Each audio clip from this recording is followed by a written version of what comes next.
दुनिया के लोगों को शायद मालूम नहीं है, यह मार्गशीर्ष मास है। एक ऐसा महीना, यह मार्गशीर्ष मास एक ऐसा महीना है जिस महीने में आद्रा नक्षत्र के समय, शिव महापुराण की कथा कहती है कि आद्रा नक्षत्र में ब्रह्मा और भगवान विष्णु दोनों ने भगवान शंकर की दिव्य ज्योति शिवलिंग का प्रथम दर्शन किया था। ऐसा पवित्र मास मार्गशीर्ष मास।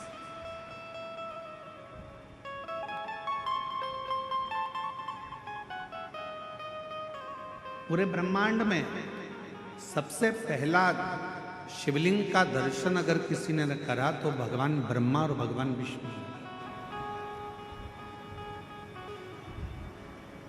और इसी मार्गशीर्ष मास में, जिस महीने में आप कथा सुन रहे हैं, इसी मार्गशीर्ष मास के आद्रा नक्षत्र में, और आपको बताते हुए बड़ी प्रसन्नता हो रही है कि वो आद्रा नक्षत्र इसी कथा के बीच में पड़ेगा 9 तारीख को, 9 नवंबर।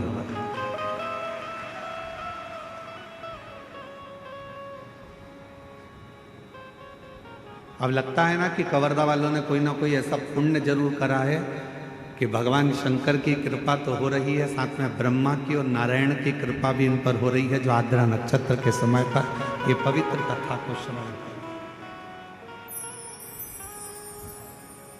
शिव महापुराण में तो यहाँ तक वर्णन किया गया है कि यदि मार्गशीर्ष मास के आद्रा नक्षत्र के दिन ब्रह्म मुहूर्त से लेकर शाम को प्रदोष काल तक अगर कोई एक बार भी भगवान शंकर के शिवलिंग का दर्शन कर लेता है तो उसकी जिंदगी में उसने कितने भी व्रत करे हो, उपास करे हो, उन व्रतों में, उन उपासों में अगर कोई त्रुटि रह गई हो, कोई गलती हो गई, कोई यज्ञ करा, अनुष्ठान करा, साधना करी, तप करा, व्रत करा, दान करा, पुण्य करा, सत्कर्म करा, उसमें अगर कोई त्रुटि रह जाती है, कोई कमी रह जाती है,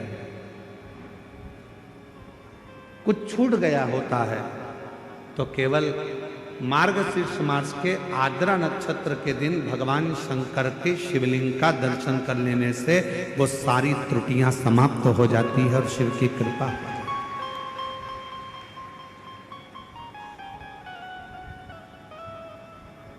अब कितनी बड़ी कृपा है भगवान शंकर जी की कि ये 5 दिन की जो कथा है, 6 तारीख से 10 तारीख तक जो हो रही है 5 दिन की कथा, उसमें बीच में 9 तारीख पड़ रही है। और उस 9 तारीख को मेरे शंकर भगवान की प्रथम ज्योति का दर्शन हुआ, शिवलिंग का दर्शन हुआ आद्रा नक्षत्र के दिन भगवान शंकर।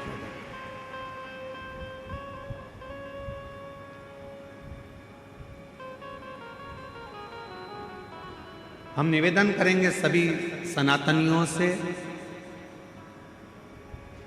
सभी शिव भक्तों से, चाहे आप राम जी की आराधना करते हो, चाहे आप भगवान ब्रह्मा की आराधना करते हो, चाहे आप कृष्ण की आराधना करते हो, चाहे आप किसी भी देवी देवता की आराधना करते हो, पर 9 नवंबर आद्रा नक्षत्र के दिन मार्गशीर्ष मास के अंतर्गत 9 नवंबर को आद्रा नक्षत्र में शंकर जी के मंदिर में जाकर दर्शन एक बार अवश्य करो और भगवान शिव की कथा का रिस्पान।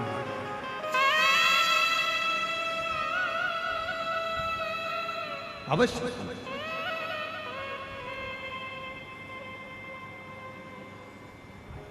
और शंभु शरणे मांग घड़ी दुख काटो दया कर दर्शन।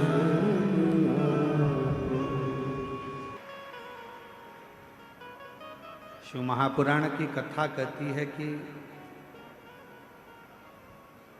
एक नंदी शंकर भगवान के शिवलिंग का मूल माना गया।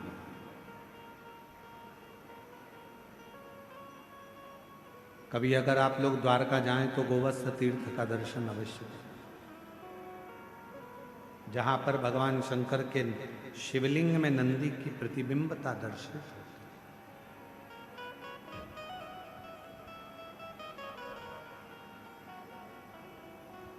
और ये केवल एक प्रसंग नहीं है।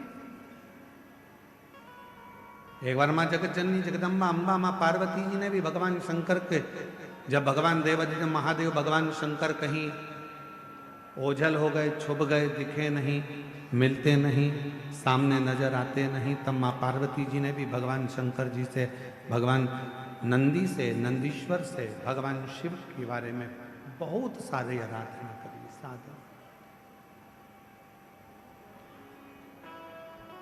कई लोग हंसी करते हैं, कई लोग हंसी उड़ाते हैं क्या कि नंदी के शिवजी का दर्शन कर कर जब हम जाते हैं और नंदी के कान में अगर मंत्र कहते हैं तो लोग बाग हंसते हैं। बताओ, पत्थर का नंदी है, पाषाण का नंदी है, और उसके कान में ऐसी बात कहकर लोग जाते हैं।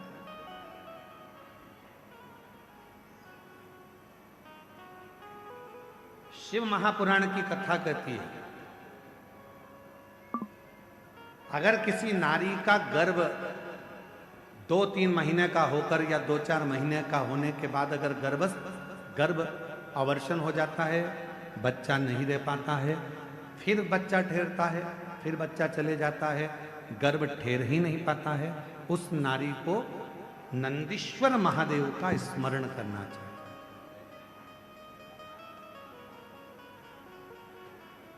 सात बेलपत्र शिव जी के सामने जो नंदी विराजमान है उस नंदी पर समर्पित करें। घर में थोड़ा सा चावल पकाकर उसमें थोड़ा मूंग मिलाकर एक बेलपत्र रखकर किसी भी दिन नंदीश्वर महादेव का स्मरण कर कर कोई वृषभ को, कोई बेल को, कोई नंदी को थोड़ा सा चावल, थोड़ा मूंग और एक बेलपत्र रखकर उसको खिला दे, और उसके बाद जब गर्भस्थ धारण करते हैं फिर वो बच्चा समाप्त नहीं होता, पूर्ण बच्चा जन्म लेता है। और उसका भी कथा यहाँ, उसका भी पत्र यहाँ पर देखो, उसका भी पत्र कहीं बैठे हों तो आ सकते हैं। शंकर शंकर है, वो घड़दानी है। एक विश्वास, एक भरोसा, एक दृढ़ता शिव के प्रति। शिव महापुराण की कथा कहती है, भगवान शंकर का चरित्र कहता है, शिव तत्व कहता है।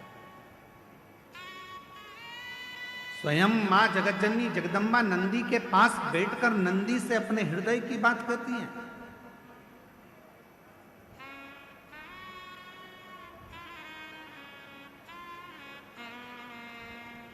स्वयं जगतजननी जगदम्बा अम्बा मां पार्वती जी नंदी के पास बैठकर शिव की चर्चा करती हैं। इसलिए निवेदन है, यदि कभी मौका लगे आपकी जिंदगी में, कभी जीवन में अगर ऐसा लगे कि बहुत दुख है, बहुत तकलीफ है, बहुत कष्ट है, एक बेलपत्र अपने हाथ में रखो, उल्टे हाथ में, सीधे हाथ से उस बेलपत्र पर अपना हाथ रखिए, नंदीश्वर महादेव का स्मरण करिए, 7 बार श्री शिवाय नमस्तुभ्यम कहिए, फिर उस बेलपत्र को सीधे हाथ में रहकर, जो नंदी शिवजी के मंदिर में है, दोनों सींग है, उस सींग के ठीक पीछे नंदी का उभरा हुआ भाग है, उस भाग पर नंदीश्वर शिवलिंग का स्मरण कर कर बेलपत्र को चढ़ा दो। इस टंडी का भाग पूंछ की ओर होना चाहिए, पत्ते का भाग मुख की ओर हो, और उस बेलपत्र को बाबा के चढ़ाकर, कितना भी दुख हो जिंदगी में, कितना भी कष्ट हो, नंदीश्वर महादेव का जब स्मरण आप करने लगते हो तो धीरे धीरे वो दुख कटना प्रारंभ हो जाता है, शिव हाथ पकड़ना प्रारंभ। नंदीश्वर शिव ओघड़दानी है।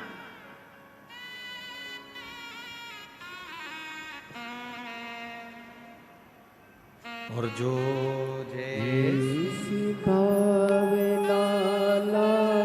17 साल के बाद बच्चा हुआ है। एक बार जोरदार ताली बजाकर स्वागत। जो जैसी वो वैसा ही फल पाया, नहीं खाली उसे लौटाया, वो मन ही मन हर्षाया, और कर दिया माला माल काशी वाले ने, लुटा दिया भंडार काशी वाले पर चढ़ा शिव कृपा। जो जैसी भावना लाया वो वैसा ही फल पाया, नहीं खाली उसे लौटाया, वो मन ही मन हर्षाया, और कर दिया माला माल काशी वाले ने, लुटा दिया भंडार काशी वाले ने, लुटा दिया भंडार काशी वाले ने, लुटा दिया भंडार काशी वाले ने, ओ कर दिया माला माल काशी वाले ने, लुटा दिया भंडार काशी वाले ने। जो जिस भावना से आए, जिस भाव से। राजन, बलाहक राजा से सैनिक कर रहे हिरण के झुंड में एक गाय का बछड़ा, गाय का बछड़ा बाण मत चला। वो गाय का बछड़ा मर जाए, तुमने बाण छोड़ा, मान लो हिरण को नहीं लगा और गाय के बछड़े को लग गया तो गाय का बछड़ा तो मर जाएगा। गाय के बछड़े के तो प्राण छूट जाए, बाण नहीं चलाने। राजा बलाहा के मन में आया, हिरण के झुंड में और गाय का बछड़ा, हाँ उसकी मां नहीं है क्या गाय की? बछड़े की माता नहीं है क्या? नहीं, बछड़े की मां गाय माता तो नहीं दिखी, गौ माता तो नजर नहीं, पर बछड़ा जरूर दिखा। चलो मैं चलकर देखो। बलाहक राजा आए और बलाहक राजा ने हिरण के झुंड को जो देखा तो हिरण का झुंड भागते भागते भागते भागते पेड़ों की छांव में झाड़ी में जाकर छुप गया। गाय का बछड़ा भी उसी में जाकर छुप गया। गाय का बछड़ा।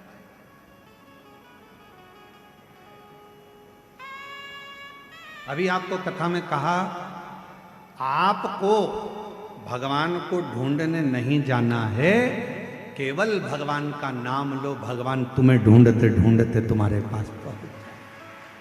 परमात्मा तुम्हें नहीं जाना है, भगवान स्वयं आता है। दुख आ गया, तकलीफ आ गई, कष्ट आ गया, बीमारी आ गई, बहुत बड़ा तकलीफ आ गई, तुम जाओ कहां? शिव के मंदिर। तुम कहां जाओ? शंकर के मंदिर। तुम्हारे घर के पास में जो शिवालय है, शिव का मंदिर है, एक लोटा जल चढ़ाना प्रारंभ कर दो। शंकर के मंदिर में जाकर प्रार्थना करना प्रारंभ कर दो, शिव से निवेदन करना प्रारंभ कर दो, मंदिर में झाड़ू पोछा करना प्रारंभ कर दो। फिर वो तुम्हें ढूंढता ढूंढता तुम्हारे दुख मिटाने के लिए जरूर आए, तुम्हारी तकलीफ मिटाने के लिए जरूर आए, कष्ट मिटाने के लिए जरूर आए। शिव महापुराण के कथा के पंडाल में पहुंचे हो, भगवान शंकर की ये 5 दिन की कथा तुम्हें इस पवित्र अवसर पर श्रवण करने का सौभाग्य मिला है। पंडाल में बैठकर कथा श्रवण कर रहे हो, तुम्हें लगता है कि तुम कथा सुन रहे हो, तुम्हें लगता है हम कथा में गए हैं, तुम्हें लगता है कि तुम शंकर की कथा सुनने के लिए गए हो, पर याद रखना तुम कथा में नहीं गए हो। शंकर भगवान को तुम्हारी मन की मनोरथ, कोई कामना पूरी करना होगी तो तुम्हें पकड़कर कथा में लेकर आओ। उसकी आपकी मन की इच्छा पूर्ण करना होगी तो परमात्मा आपको यहां लेकर आ गए। एक पत्र है, देखिए, एक पत्र देखो।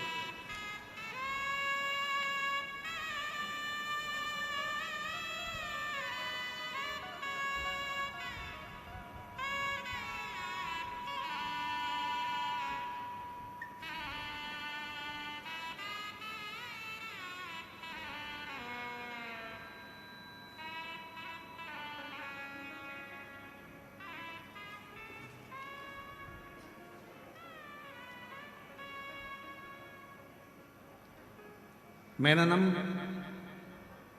आज भी विराजमान, बछड़े का शिवलिंग आज भी विराजमान। और मुझे ऐसा लगता है आप लोगों में से कोई ना कोई द्वारका गए होंगे, द्वारका गए होंगे तो वो गोवत्स तीर्थ भी गए होंगे। गए हैं आप लोग दर्शन करने? द्वारका कौन कौन गया? जरा हाथ उठाओ जरा। द्वारकाधीश के दर्शन करने द्वारकापुरी आप गए हो? गोवत्स तीर्थ गए हो? गए हो? अरे वाह, प्रणाम, आपके चरणों को नमन करते हैं। गोवत्स तीर्थ आज भी वहां पर विराज गोवत्स।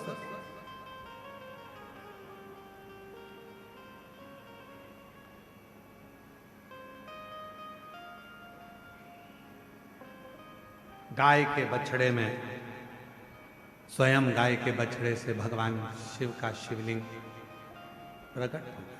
गाय के बछड़े से भगवान शंकर का शिवलिंग प्रकट।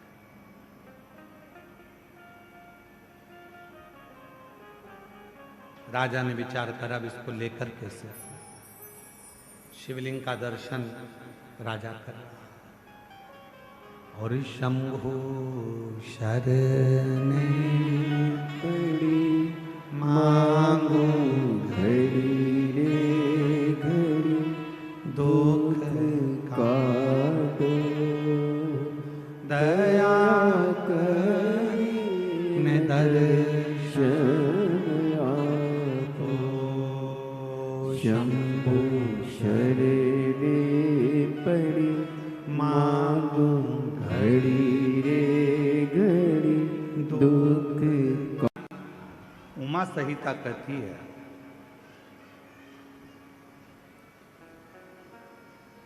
कि शंकर भगवान के मंदिर में अगर कोई जल की व्यवस्था भी कर देता है तो उस जीव को कभी किसी नरक में भटकना नहीं पड़ता, वो जीव का उद्धार स्वतः ही हो जाता है।